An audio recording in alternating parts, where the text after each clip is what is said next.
آپ نے ایک شخص کعب بن مرہ یا ابو سفیان کا ذکر کیا جو ممبر کے سامنے والے دروازے سے جمعے کے دن مسجد نبوی میں آیا۔ رسول اللہ صلی اللہ علیہ وسلم کھڑے ہوئے خطبہ دے رہے تھے۔ اس نے بھی کھڑے کھڑے رسول اللہ صلی اللہ علیہ وسلم سے کہا، یا رسول اللہ صلی اللہ علیہ وسلم، بارش نہ ہونے سے جانور مر گئے اور راستے بند ہو گئے، آپ اللہ تعالیٰ سے بارش کی دعا فرمائیے۔ انہوں نے بیان کیا کہ رسول اللہ صلی اللہ علیہ وسلم نے یہ کہتے ہی ہاتھ اٹھا دیے۔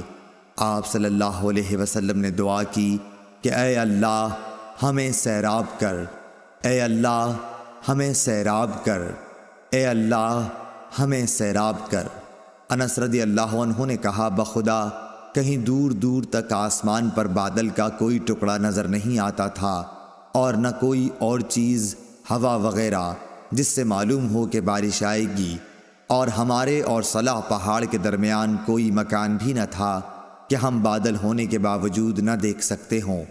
پہاڑ کے پیچھے سے ڈھال کے برابر بادل نمودار ہوا اور بیچ آسمان تک پہنچ کر چاروں طرف پھیل گیا اور بارش شروع ہو گئی۔ خدا کی قسم ہم نے سورج ایک ہفتے تک نہیں دیکھا۔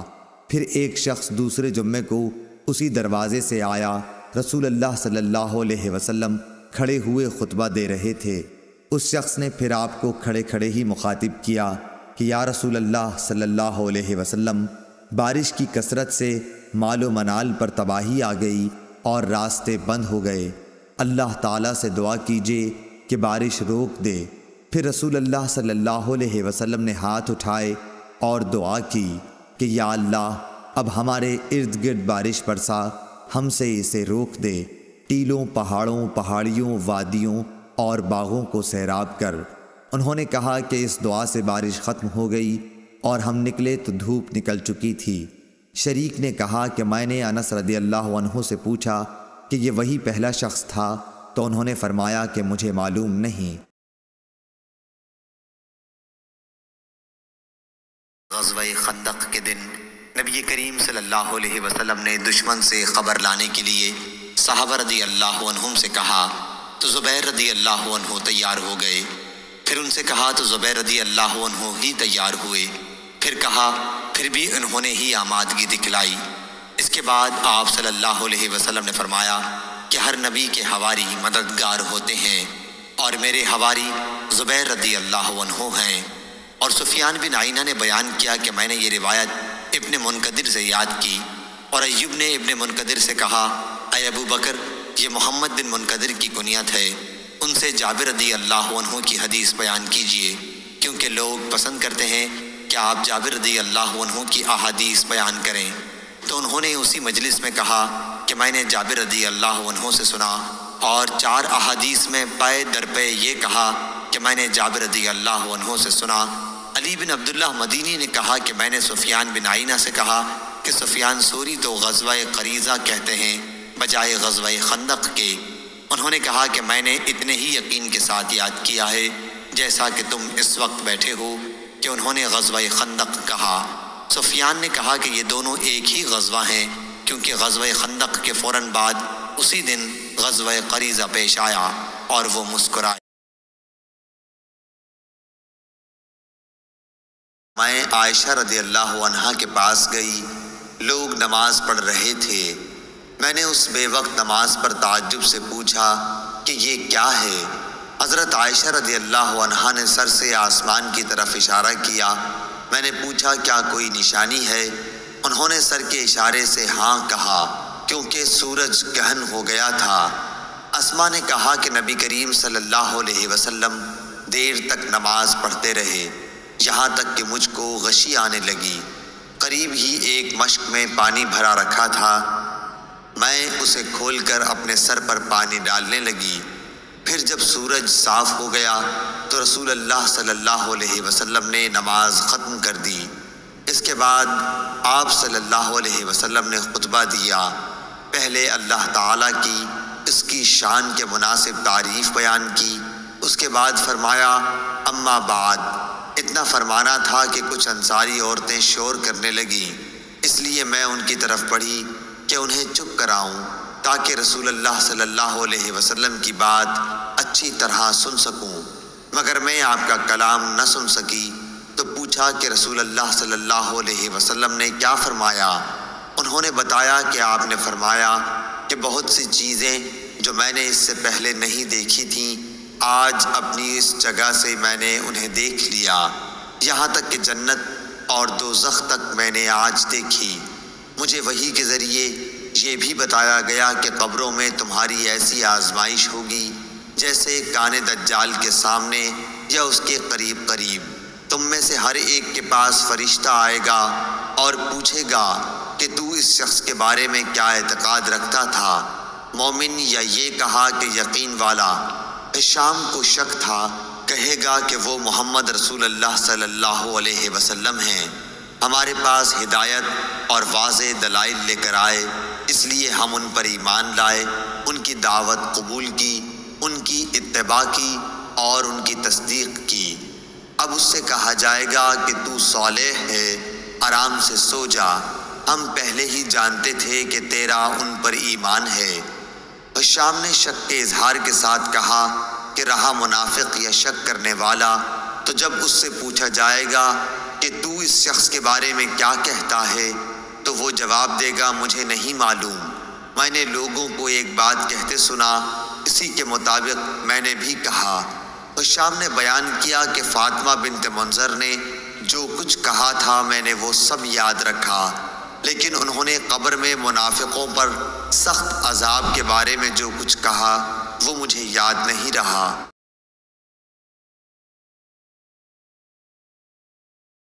حضرت ابو ہریرہ رضی اللہ عنہ بیان کرتے ہیں رسول اللہ صلی اللہ علیہ وآلہ وسلم نے فرمایا، جس شخص نے کسی مومن سے دنیا کی کوئی تکلیف دور کی تو اللہ اس سے قیامت کے دن کوئی تکلیف دور فرما دے گا۔ جس شخص نے کسی تنگ دست پر آسانی کی تو اللہ اس پر دنیا و آخرت میں آسانی فرمائے گا۔ جس نے کسی مسلمان کی عیب پوشی کی تو اللہ اس کے دنیا و آخرت میں عیب پوشی فرمائے گا۔ اللہ بندے کی مدد فرماتا رہتا ہے جب تک بندہ اپنے بھائی کی مدد کرتا رہتا ہے۔ اور جس شخص نے طلب علم کے لیے کوئی سفر کیا تو اللہ اس وجہ سے اس کے لیے راہ جنت آسان فرما دیتا ہے۔ اور جب کچھ لوگ اللہ کے سوا کسی گھر میں اکٹھے ہو کر اللہ کی کتاب کی تلاوت کرتے ہیں اور آپس میں پڑھتے پڑھاتے ہیں تو ان پر سکینت نازل ہوتی ہے، رحمت انہیں ڈھانپ لیتی ہے، فرشتے انہیں گھیر لیتے ہیں، اور اللہ اپنے پاس فرشتوں میں ان کا تذکرہ فرماتا ہے۔ اور جس کے عمل نے اسے پیچھے کر دیا تو اس کا نسب اسے آگے نہیں بڑھا سکے گا۔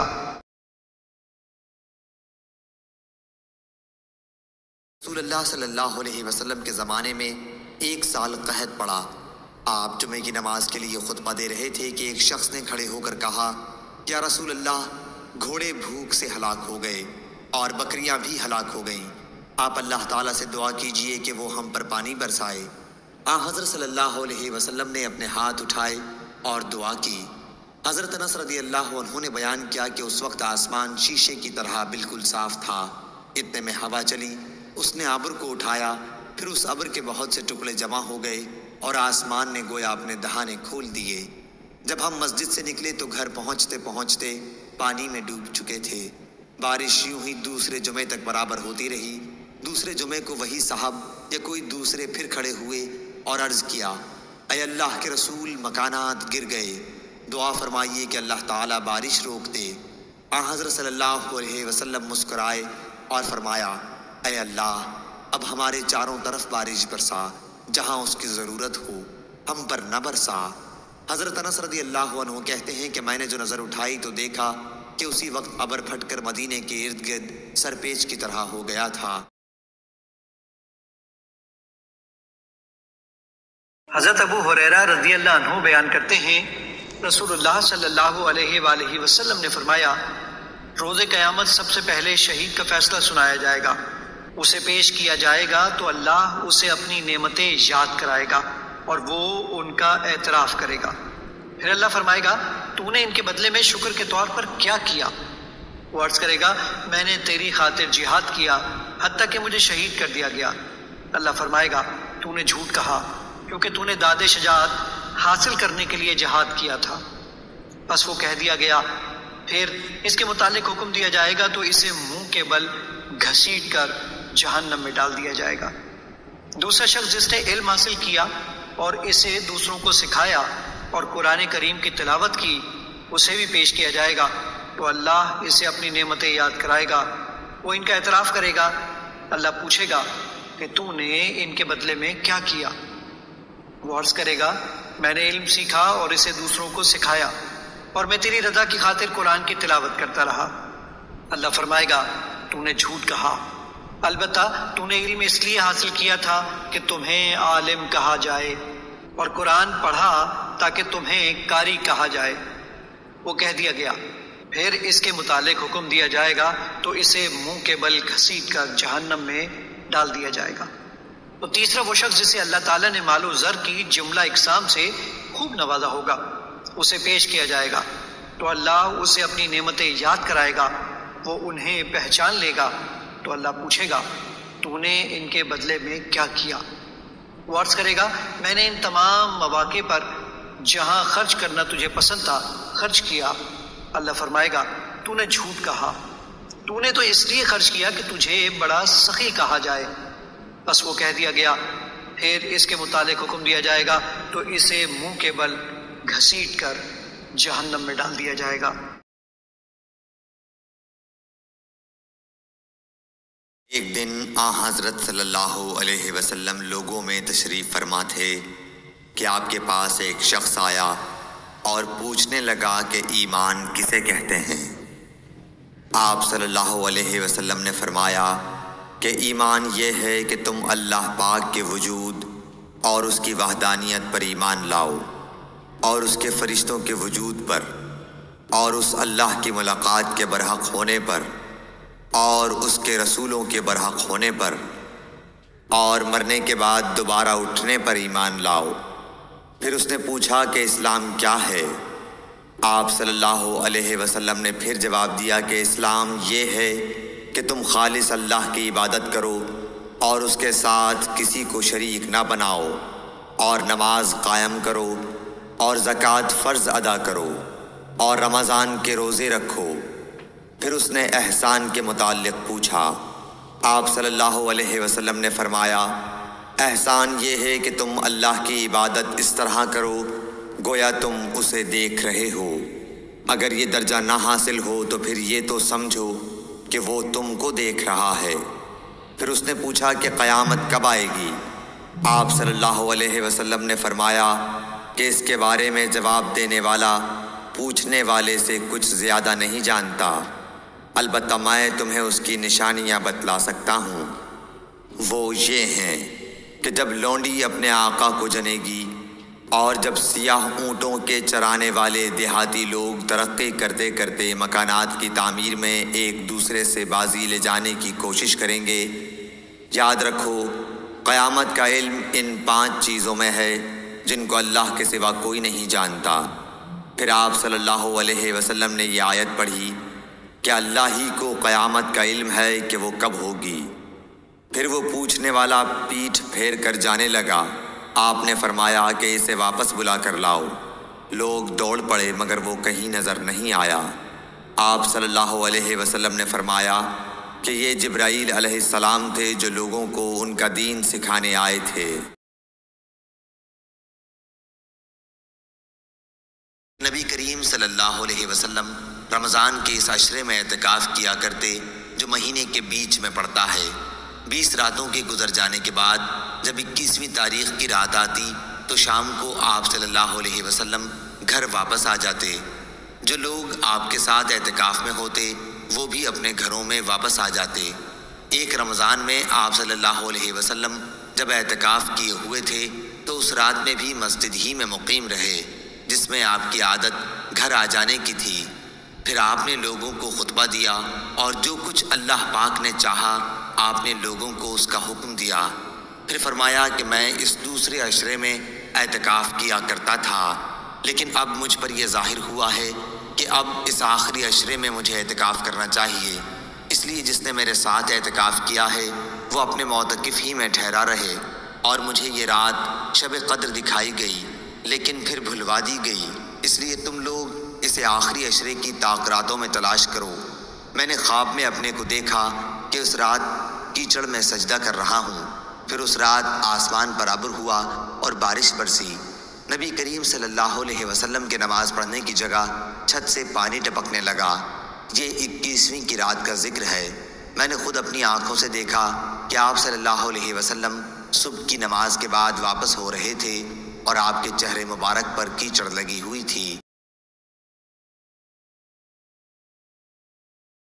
حضرت عمر بن خارجہ رضی اللہ تعالیٰ عنہ سے روایت ہے، انہوں نے کہا نبی صلی اللہ علیہ وسلم نے لوگوں سے خطاب فرمایا جبکہ آپ اپنی سواری یعنی اونٹنی پر سوار تھے اور آپ کی سواری خوب جگالی کر رہی تھی اور اس کا لعاب میرے کندھوں کے درمیان پشت پر گر رہا تھا۔ اس موقع پر آپ صلی اللہ علیہ وسلم نے فرمایا اللہ تعالیٰ نے ہر وارث کو ترکے کا حصہ تقسیم کر کے دے دیا ہے، لہذا وارث کے لیے وصیت جائز نہیں۔ بچہ بستر والے کا ہے اور بدکار کے لیے پتھر ہیں۔ جو شخص اپنے باپ کے سوا کسی اور کا بیٹا ہونے کا دعویٰ کرے یا اپنے آزاد کرنے والوں کے سوا کسی اور کی طرف آزادی کی نسبت کرے تو اس پر اللہ کی، فرشتوں کی اور سب لوگوں کی لعنت ہے۔ اس کا نہ فرض قبول ہوگا اور نہ نفل، یا فرمایا نہ نفل قبول ہوگا نہ فرض۔ حضرت ابو ہریرہ رضی اللہ تعالیٰ عنہ سے روایت ہے، رسول اللہ صلی اللہ علیہ وسلم نے فرمایا جب تک میں تمہیں کسی معاملے میں آزاد چھوڑے رکھوں تب تک تم بھی مجھے چھوڑے رکھو، یعنی بلا وجہ سوال نہ کرو، کیونکہ تم سے پہلے لوگ اپنے انبیاء علیہ السلام سے سوالات کرنے اور پھر ان کے احکام کی مخالفت کرنے کی وجہ سے ہی ہلاک ہوئے۔ لہٰذا جب میں تمہیں کسی کام کا حکم دوں تو حسب ہمت اس کی تعمیل کرو، اور جب کسی کام سے منع کر دوں تو اس سے رک جاؤ۔